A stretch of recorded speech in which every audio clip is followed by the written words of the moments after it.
नमस्कार, स्वागत है आपका इंडिया डेली पर। मैं हूं आपके साथ पलक सहगल और आप देख रहे हैं हिस्ट्री शीटर।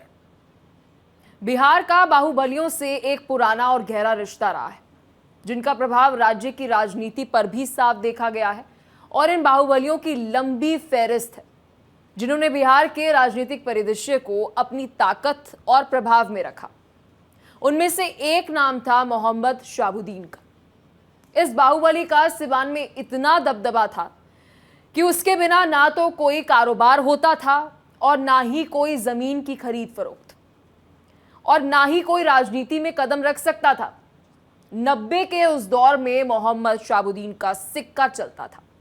लेकिन बंदूक, बाहुबल और बैलेट की इस कहानी में सत्ता के शिखर से तिहाड़ की सलाखों तक का सफर है, और वो भी ऐसा सफर जिसे बिहार की जनता कभी भूल नहीं पाएगी। तो आज हम आपको दिखाएंगे शहाबुद्दीन के सत्ता के शिखर से तिहाड़ तक के सफर की पूरी कहानी। बने रहिए हमारे साथ। बिहार की राजनीति में करीब 90 के दशक में अगर किसी नाम ने सत्ता और अपराध के गठजोड़ को नई परिभाषा दी तो वो था मोहम्मद शहाबुद्दीन। कभी सीवान की गलियों में उसका हुक्म कानून से बड़ा हुआ करता था, तो कभी उसे बुर्का पहनकर भागना भी पड़ा।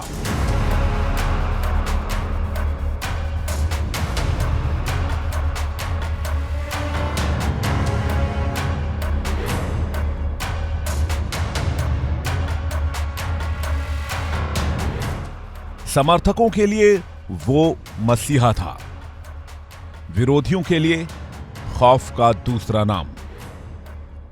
बंदूक, बाहुबल और बैलेट की इस कहानी में सत्ता के शिखर से तिहाड़ की सलाखों तक का सफर है, और वो भी ऐसा सफर जिसे बिहार की राजनीति कभी भूल नहीं पाएगी।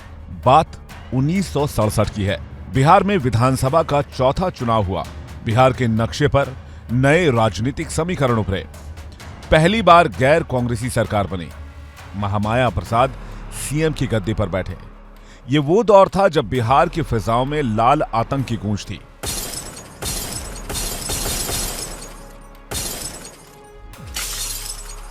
एक तरफ जमींदारी के खिलाफ विद्रोह, दूसरी तरफ नक्सलवाद के कारण हिंसा आम हो चुकी थी। इसी हिंसक दौर में एक ऐसे बाहुबली का जन्म हुआ जिसमें बिहार के जमींदारों को लाल आतंक से निजात दिलाने वाला मसीहा दिखा।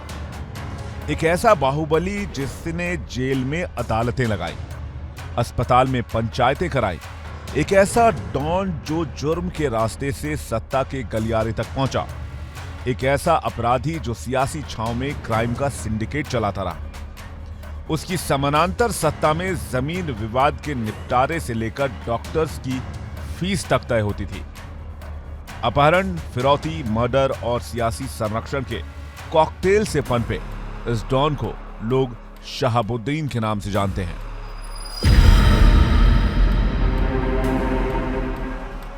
मोहम्मद शहाबुद्दीन को कुछ लोग राजनेता मानते थे तो कुछ रॉबिन हुड, और एक बड़ा तबका उन्हें शुद्ध अपराधी के तौर पर जानता था।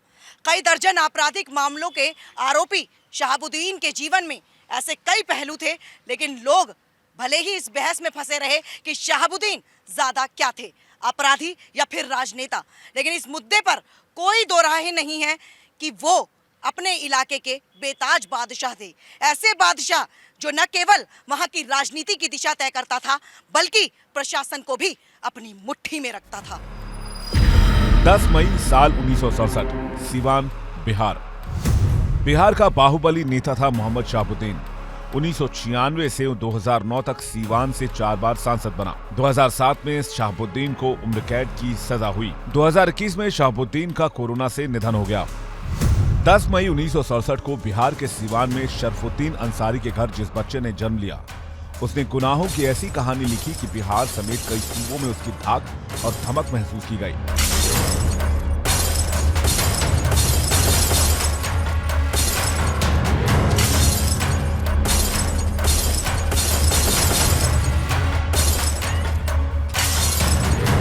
पॉलिटिकल साइंस में एमए और पीएचडी करने वाले शहाबुद्दीन ने सीवान के डीएवी कॉलेज के दिनों में ही अपराध की दुनिया में कदम रख दिया था और अपने पांव सियासी मैदान में भी पसार लिए। अपराध के काले पर्दे पर शहाबुद्दीन का नाम तब चमका जब बिहार लाल आतंक के साए में जी रहा था।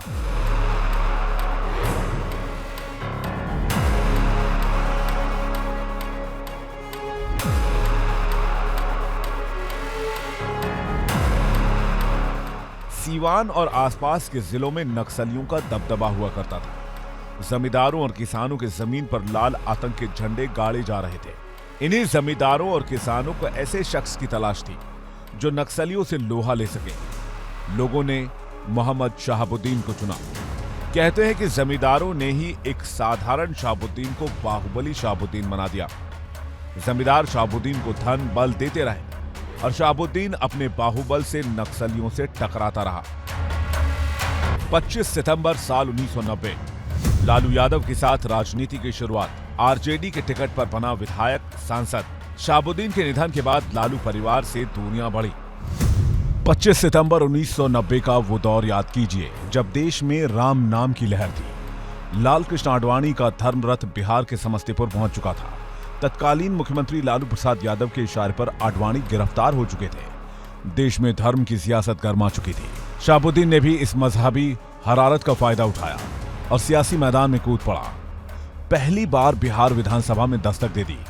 उसके बाद उसके पांव संसद की दहलीज तक पहुंच गए। जब लालू प्रसाद यादव ने राष्ट्रीय जनता दल का गठन किया तो लालू यादव के सबसे करीबी और मजबूत सिपाह सलाहकार बन गया मोहम्मद शहाबुद्दीन। धीरे धीरे उनका जनाधार बढ़ता गया और 1996 में उन्होंने लोकसभा चुनाव जीता। 4 बार उन्होंने सीवान का लोकसभा में प्रतिनिधित्व किया और 1998, 1999 और 2004 में सीवान से लोकसभा पहुंचे। सियासी गलियारों में पैठ जमाने के बाद शहाबुद्दीन सीवान का सुल्तान बन गया। कानून को ठेंगे पर रखने वाला बाहुबली अब कानून बनाने वालों के बीच उठने बैठने लगा था। शहाबुद्दीन राजनीति की सीढ़ियां चढ़ रहा था और उसके गुनाहों के पन्नों में इजाफा हो रहा था। हत्या, अपहरण, जबरन वसूली, रंगदारी और अवैध हथियार रखने के दर्जनों मामले दर्ज हो चुके थे। लेकिन गुनाहों का ये मसीहा अभी भी अपनी रफ्तार में था। पुलिस प्रशासन उसके सामने नतमस्तक हो चुके थे।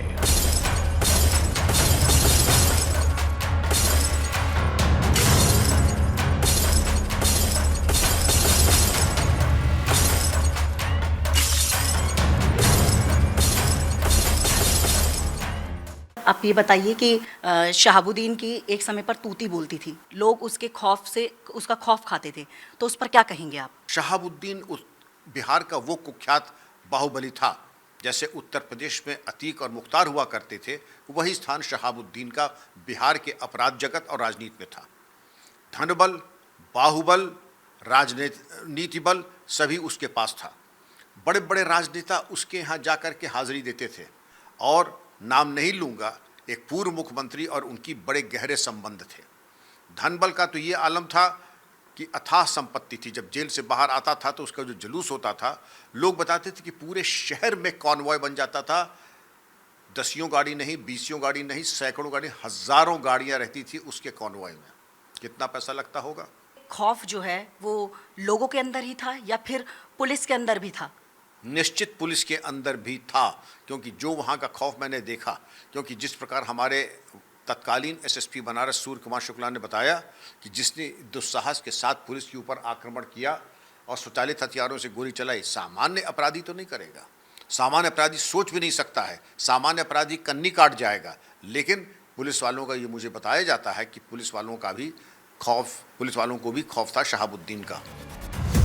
साल 1990, 1986 में शहाबुद्दीन पर पहला आपराधिक केस दर्ज हुआ। शहाबुद्दीन के खिलाफ कई आपराधिक मामले दर्ज हुए। 8 मामलों में 1 साल से लेकर उम्र कैद तक की सजा हुई। 1996 में एसपी सिंघल पर फायरिंग, 10 साल की सजा। 2001 का प्रतापपुर कांड बेहद चर्चित रहा। 2004 में गिरीश सतीश तेजाब कांड में उम्र कैद। 2007 में छोटेलाल अपहरण कांड में उम्र कैद। 2007 में राजनारायण अपहरण केस में 2 साल की सजा। आर्म्स एक्ट मामले में 10 साल की सजा। थानेदार को धमकाने के केस में 1 साल की सजा। माले दफ्तर पर फायरिंग केस में 2 साल की सजा। सन 1990 का ये वही दौर था जब लालू प्रसाद यादव बिहार के कद्दावर नेता बन चुके थे। शहाबुद्दीन कानूनी चाबुक से बचने के लिए सियासी अखाड़े में कूद चुका था। शहाबुद्दीन को राजनीतिक संरक्षण की जरूरत थी और लालू यादव को बाहुबली के रूप में एक ऐसा नेता मिल चुका था जो लालू यादव के MY समीकरण में फिट बैठता था और सीवान में जीत की गारंटी भी था।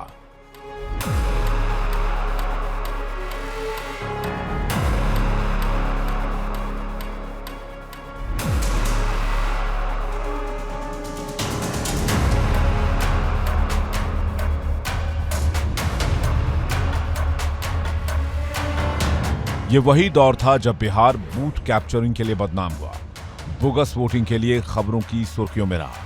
लोकतंत्र के इस दागदार खेल में शहाबुद्दीन ने लालू का खुलकर साथ दिया।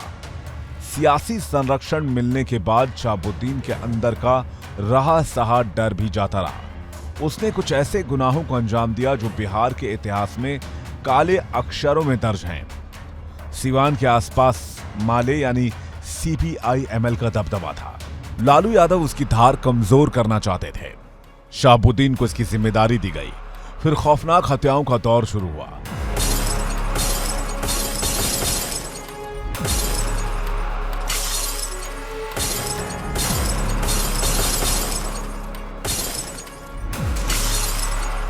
कहा जाता है उसके बाद बिहार में चाहे जिसकी भी सरकार रही हो, सीवान में शहाबुद्दीन की इजाजत के बगैर पत्ता तक नहीं हिलता था। खुद को गरीबों का मसीहा बताने वाला शहाबुद्दीन लोगों को इंसाफ दिलाने के लिए ना तो कानून तोड़ने से हिचकता था और ना ही किसी की हत्या करने से गुरेज करता था। बिहार की कानून व्यवस्था और राजनीति को शहाबुद्दीन ने कैसे प्रभावित किया? बुरी तरीके से प्रभावित किया। शहाबुद्दीन वो ज्वलंत उदाहरण था, वो बदनुमा धब्बा था बिहार के पवित्र दामन के ऊपर, जिसमें ऐसा प्रतीत होता था वो जब चाहे राजनीति की सबसे ऊंची पायदान तक पहुंच सकता था। वो अपने को बचाने के लिए और अपने गिरोह के सदस्यों को बचाने के लिए कोई न कोई राजनीतिक पैतरा लेकर के उनका संरक्षण करता था। अपना अपराध का साम्राज्य राजनीतिक पहुंच के कारण भली भांति करता रहता था। तो इससे ज़्यादा नग्न स्वरूप राजनीति और अपराधीकरण का क्या हो सकता है जो शहाबुद्दीन और तत्कालीन बिहार के नेतृत्व ने दिखाया। शहाबुद्दीन का जो पूरा दौर है, जो उसकी मतलब जो भी आतंकी कहानी रही है, जितना भी वो सियासी उसमें रहा है, उसको आप किस तरीके से देखते हैं? अपराध का बहुत ही प्रचंड और नग्न स्वरूप और जिस तरीके से राजनीतिक संरक्षण मिला, उस गठबंधन के ऊपर ही NN वोरा कमेटी बनी थी कि अपराध, राजनेता और वरिष्ठ अधिकारी और व्यवसायी गण, इनका जो गठजोड़ था, क्राइम क्रिमिनल पॉलिटिकल नेक्सस, उसका सबसे ज्वलंत उदाहरण तत्कालीन बिहार में शहाबुद्दीन ने दिखाया था। 31 मार्च साल 1997।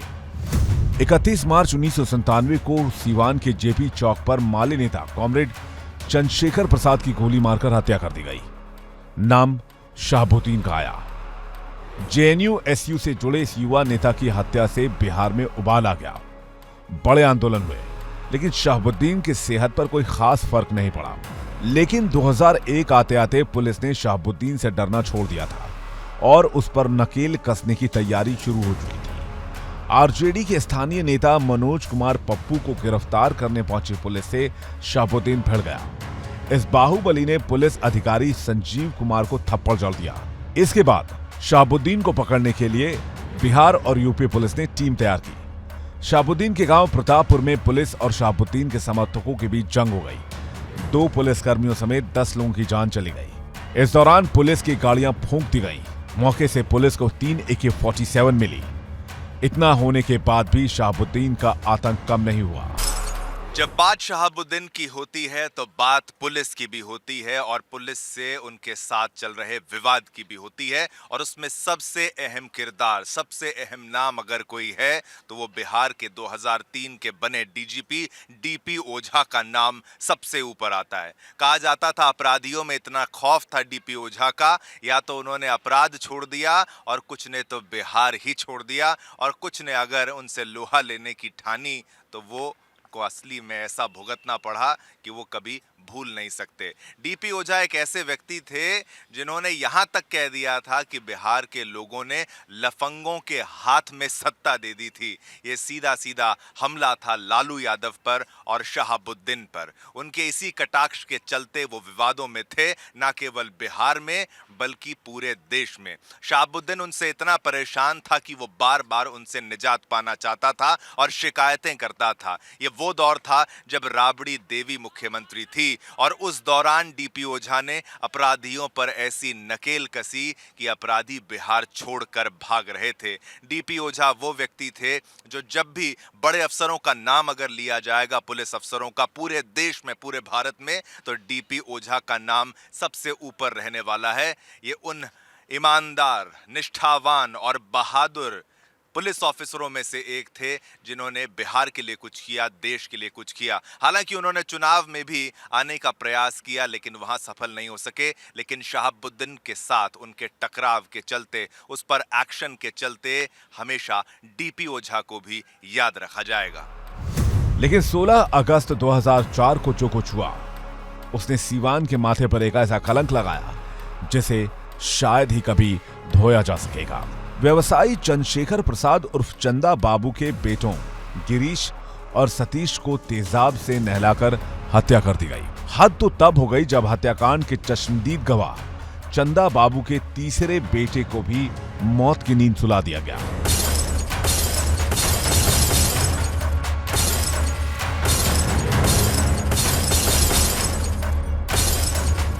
शहाबुद्दीन का पुश्तैनी गांव प्रतापपुर अब एक अभेद्य किला बन चुका था। शहाबुद्दीन कानून की नजर में एक दुर्दांत अपराधी था, लेकिन कुछ लोगों के लिए उसकी छवि रॉबिन हुड वाली थी। पर सच्चाई तो ये थी कि उसके गुनाहों पर जिसने भी उंगली उठाई उसे बख्शा नहीं गया। 2016 में हुए पत्रकार राजदेव रंजन की हत्या उनमें से एक थी।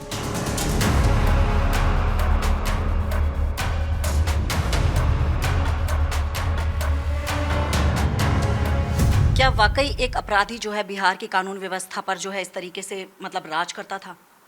बिल्कुल करता था। जब तक उसको खुली छूट मिली थी तब तक करता था, और जब छूट समाप्त हो गई तो बिल्कुल जैसे चूहा दुम दबा करके अपनी बिल में घुस जाता था। वो उसकी दुर्गत हो गई थी जेल के अंदर, और भीख मांगता था न्यायालय से कि उसकी रीढ़ की हड्डी गल गई है, उसके उठा बैठा नहीं जा रहा है। ये उसकी दुर्गत पहले हो जानी चाहिए थी, पहले अपराध में। मतलब एक अपराधी जो है वो कानून से ऊपर हो गया था उस दौर में। निसंदेह हो गया था, किसी को कोई शक नहीं होना चाहिए। वो कानून से बहुत ऊपर हो चुका था, जिसकी सीधी पहुंच पुलिसकर्मी और डीजीपी से ज़्यादा पहले वो राजनीतिक आकाओं तक पहुंच जाता था। ये स्पष्ट दिखाता था कि चलती उसकी थी, न कि पुलिस की। ये जो सियासत के अपराधीकरण की बात की जाती है, उसमें जो है पुलिस प्रशासन की जो लचरता है वो कितनी वो है? पुलिस प्रशासन वैक्यूम में काम नहीं करती है। पुलिस प्रशासन काम करती है किसी एक वातावरण में, किसी एनवायरनमेंट इकोसिस्टम में।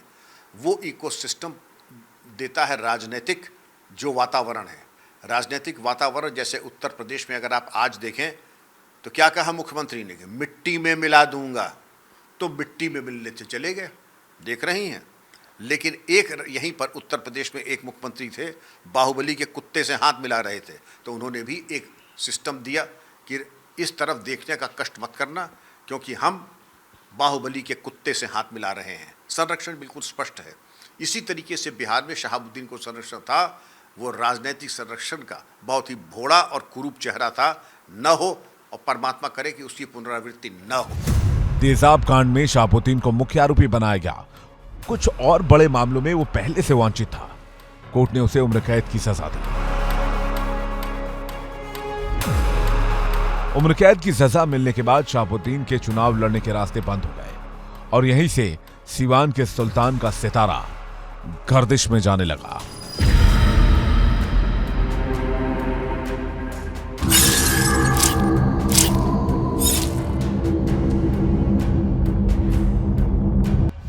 शहाबुद्दीन 90 के दशक का वो नाम जिसके सुनते ही लोग खौफ खाते थे। इसी पर चर्चा के लिए हमारे साथ जेडीयू के सीनियर नेता केसी त्यागी हैं। उनसे जानते हैं कि उस समय पर किस तरह का आतंक शहाबुद्दीन ने मचा रखा था। सर, बिहार में शहाबुद्दीन जैसे बहुत से माफिया रहे हैं, उस समय के दौर को आप कैसे याद करते हैं? नहीं, वो बहुत अप्रिय, खतरनाक और सिद्धांतहीन राजनीति का दौर था। लालू प्रसाद जी के इर्द गिर्द ऐसे कुछ असामाजिक तत्वों का जमावड़ा हो गया जिनको आगे रख कर के वो जातीय और चुनाव की और वोट की राजनीति करते थे। मंडल कमीशन लगने के बाद और अडवाणी जी की गिरफ्तारी के बाद उनकी लोकप्रियता मुस्लिम मतदाताओं में आसमान छू रही थी। उनको किसी शहाबुद्दीन की जरूरत नहीं थी।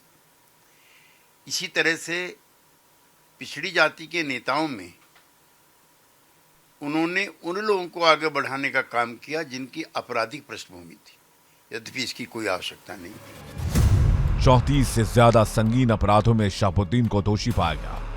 2016 में शहाबुद्दीन को बिहार की जेल से दिल्ली के तिहाड़ जेल में शिफ्ट किया गया। अब कानून को ठेंगे में रखने का समय खत्म हो रहा था। शहाबुद्दीन पर शिकंजा कस चुका था। जो खेल वो बिहार की जेल से कर पा रहा था, अब उस पर शिकंजा कसने वाला था।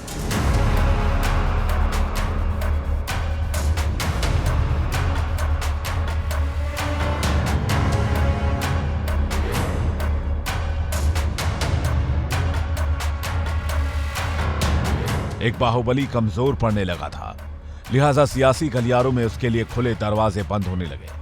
शहाबुद्दीन के सियासी गुरु लालू यादव ने भी हाथ खींच लिया। अब हालात पहले जैसे नहीं रहे। 4 बार सांसद रह चुके शहाबुद्दीन को अब अपने सियासी वारिस की तलाश थी।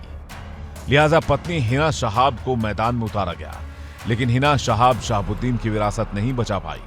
वो लगातार लोकसभा के चुनाव हारती गई। यानी जिस सुल्तान की सीवान में तूती बोलती थी, वहां उसकी अब धार खत्म होने लगी थी। बिहार के सबसे खूंखार गैंगस्टर से नेता बना शहाबुद्दीन 2007 में हत्या के मामले में दोषी ठहराए जाने तक अपने गढ़ सिवान में अजय रहा था, जिसके कारण उसे अयोग्य घोषित करना पड़ा। शहाबुद्दीन की 2021 में दिल्ली की तिहाड़ जेल में मौत हो गई, जहां वो आजीवन कारावास की सजा काट रहा था। हिना ने कई बार आरजेडी के टिकट पर सिवान सीट से चुनाव लड़ा, लेकिन हार गई। इस दौरान शहाबुद्दीन और लालू परिवार के बीच पारिवारिक रिश्ते थे, लेकिन शहाबुद्दीन के निधन के बाद दोनों परिवारों में मनभेद हो गया। शहाबुद्दीन के देहांत के बाद बेटे ओसामा की राजनीति में एंट्री को लेकर हमेशा चर्चा रही, लेकिन इसके साथ ही ओसामा आए दिन किसी न किसी विवाद के कारण सुर्खियों में रहा।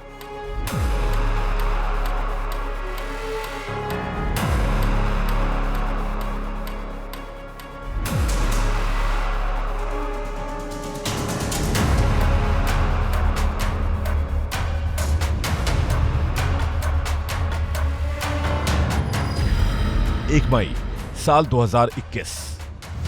शहाबुद्दीन ने कभी नहीं सोचा था कि जिस बिहार में उसके नाम का सिक्का चलता था, मरने के बाद उसे अपने घर की मिट्टी तक नसीब नहीं होगी। दुनिया में कोरोना काल था, देश में वायरस की दहशत थी, लोगों की जान जा रही थी। अप्रैल 2021 में इस बीमारी का डंक शहाबुद्दीन को भी लगा और 1 मई 2021 को शहाबुद्दीन का खौफ मिट्टी में मिल गया।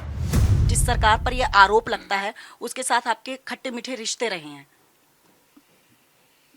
जनता दल, लोकदल और जनता पार्टी से निकले हुए लोगों का दल बना।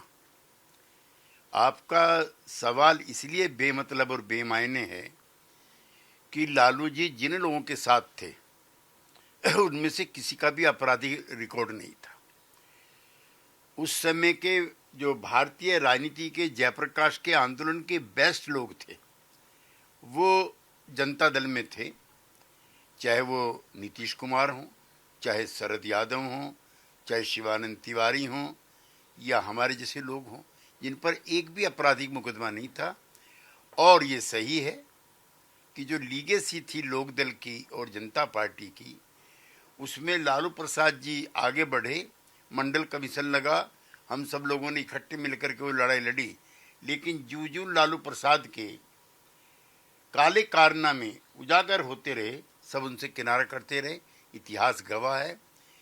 शरद यादव अलग हुए, नीतीश कुमार अलग हुए, जिन्होंने सिर्फ और सिर्फ इन 2 लोगों ने उसको मुख्यमंत्री बनाया था। तो हम उनके किसी पाप के हिस्सेदार नहीं। शहाबुद्दीन अब इस दुनिया में नहीं है, लेकिन सीवान के लोग उसकी कहानियां भूल नहीं पाए। कुछ के लिए वो एक रॉबिन हुड था, तो कुछ के लिए एक खूंखार डॉन। लेकिन एक बात तय है, सीवान की राजनीति में, बिहार की राजनीति में साहिब की गूंज हमेशा सुनाई देगी।